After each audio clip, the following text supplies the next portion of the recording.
Okay, today we're looking at this Akasa DuoDock X3.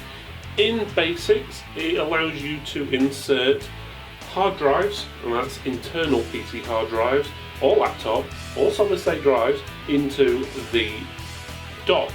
So you can actually add two, and then you can actually read those drives on your PC. So it sort of allows you to read them a bit like an external hard drive. But it also allows you to transfer information between the two. So basically, you're cloning the disks, and that you don't actually need to hook up to the PC. But it does connect up to the PC with a USB 3.1 Gen 1 cable. So if you've got a USB 3.1 Gen 1 socket on your motherboard, you're going to get really high speeds from this. If you don't worry, it should also work on USB 2 and standard USB 3 as well. The recommended retail price for this product is £45.95. We do have links in the description if you wish to purchase them via there. Right, let's take a look at the box. So it's pretty straightforward. It says Akasa. It shows an image. The image is in black on a black background, so it's not the easiest to see. And then the text on there basically says it's a dual bay USB 3 Gen 1 clone docking station. Simple connections for 3.5 inch and 2.5 inch SATA hard drives and SSDs. Support standalone disk clone and transfer speeds up to 80 megabytes per second. Bear in mind it says 3.5 inch and 2.5 inch SATA hard drives SSDs, so obviously you're not going to be putting M.2 SSDs in here. On here you've got your barcode. It says about USB 3.1 as well as SATA HDD SSD, what it supports, and the cloning on there as well. And it supports up to 5 GB per second. On the side you've got your specifications. On the back you've got even more specifications and shows you how to hook up hard drive 1 and 2, as well as super speed connection and some features on there. The other side you've got some different languages. On the bottom it just says what it is. Otherwise that's it. Okay, so this is everything what's inside the box. You've got the actual docking station itself. You've got the power cable with two different adapters, one for EU and one for UK. I'm guessing if you buy this in the States or something like that, you will get a United States connector on it. And then you've got the USB 3 cable as well. The power cable is roughly 1.8 meters long. The USB cable is only 1 meter long.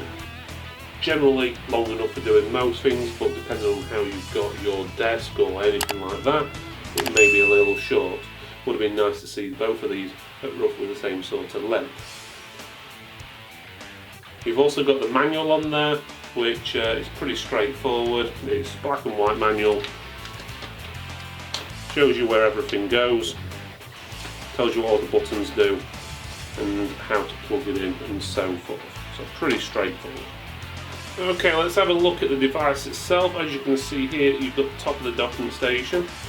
You've got two places to put your hard drives, so you could grab hold of a hard drive or a solid state drive and it just slots into there.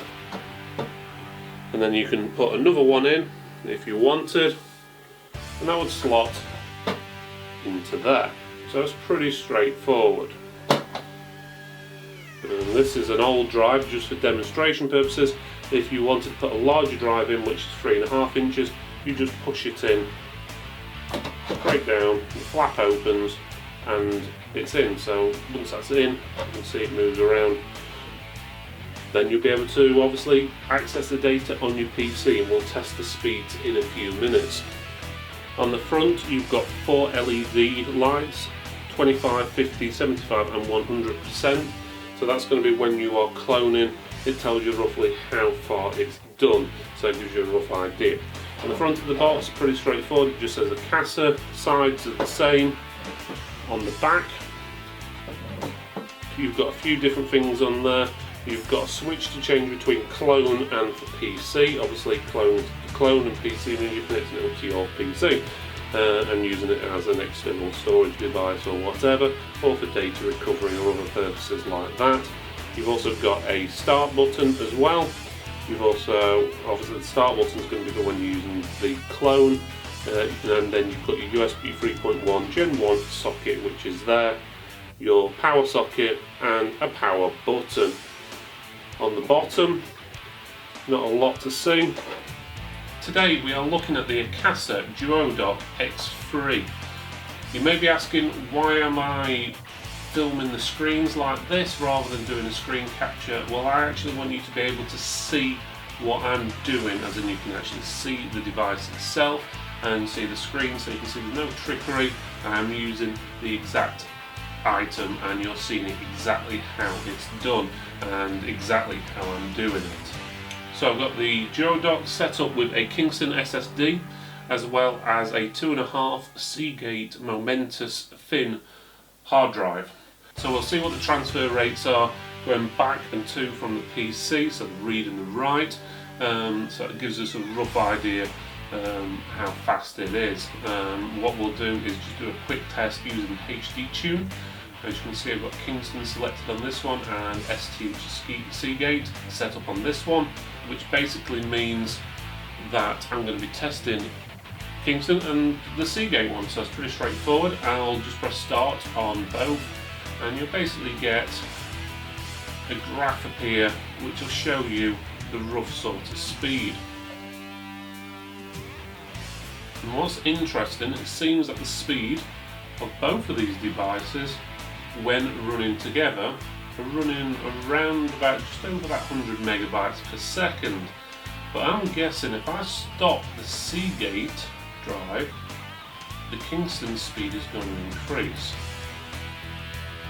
Yeah, that's possibly down to the limitations of the USB ports as well as the controller on the actual DuoDock. So in total it's probably capable of doing around about 350 megabytes per second, but obviously if you've got two drives going at once, it's going to halve that for both drives. That makes it 125 megabytes per second per drive. So again, if I was to start the test on the standard hard drive, you can see the speed of the Kingston then basically halves. So what I'm going to do is copy a file which is a Freezer 34 eSports Duo review I did a couple of weeks ago. It's a total of 3.02 gigabytes. So let's have a look how long it takes to transfer onto the SSD. As you can see, that's transferring pretty quick, around about 300 megabytes per second, and that's probably lucky if it's taken 10 seconds to do. Then we're going to try and transfer onto the hard drive just to see the difference, and that's running just around about the 100 megabytes per second. So it's basically limited by the connection, which seems to be around about that 300 mark, depending on which test you do. Between 250 and 350 megabytes per second, or it's limited by the speed of the physical hard drive.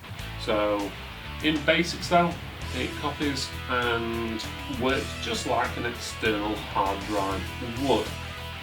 Now what I'm going to do is delete what's on the the hard drive and leave the file on the SSD, so I can show you how it copies. Okay, while you've got it connected to the PC, you'll notice there's a blue light on each drive. That basically means both drives are actually in there. If you unplug one of them, only one of them is lit up. If you see a little red light flashing, it's a little sort of purpley actually when it flashes, because obviously red plus blue plus the purple colour, then that means it's doing something on that drive. So if I just delete the file on there, you can see it just quickly flashed there just to show you. So all we're going to do now is clone these disks. So we're going to clone from the master disk to the slave. So first of all I need to put that file back on there because we want to copy it. So the master disk is always going to be the one at the back, that's the one with the information, so that will clone exactly onto that drive. Now this is not a copy, this is cloning.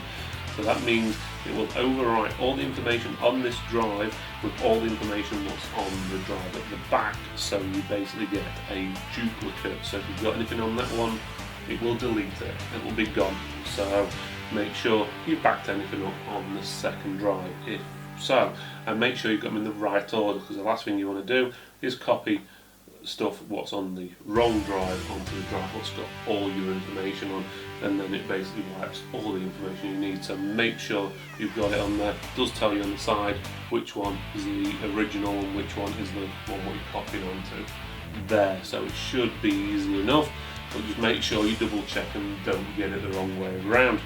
So basics is you would flip the switch on the back to clone. The drive then makes a nice beeping noise. You'll notice the drive has disappeared off the PC screen behind. That's basically because you cannot read these when it is in clone mode. And all you do now is press the start button on the back. It beeps at your game, and then it starts the transfer. You'll see a little blue light going between these four little dots here, which basically mark 25, 50, 75 and 100%. That basically shows you how much it's done. So this is basically just telling you it's doing something at the moment. We're going back and forth, but when it's done 25%, the first bit, what's marked 25%, will be marked permanently blue, and then that light flashes between the other three percentages. And then when you get to 50%, then those two mark blue, and so forth. And when 100%, they're all blue. It's as simple as that. And when it has done, the device itself will make a beeping noise to let you know it's done. So you don't have to just sit there and wait for it, because it will take quite a while, because this will transfer data at a maximum. When I say a maximum, I do mean a maximum of 80 megabytes per second. Obviously, depending on the disks you're using, that may differ. But what would happen if you got a disk, let's just say conks out halfway through the test, or for some reason you unplug it, like I'm going to do now, you get a permanent red light on there, and it's beeping mad at you, letting you know that there's a problem.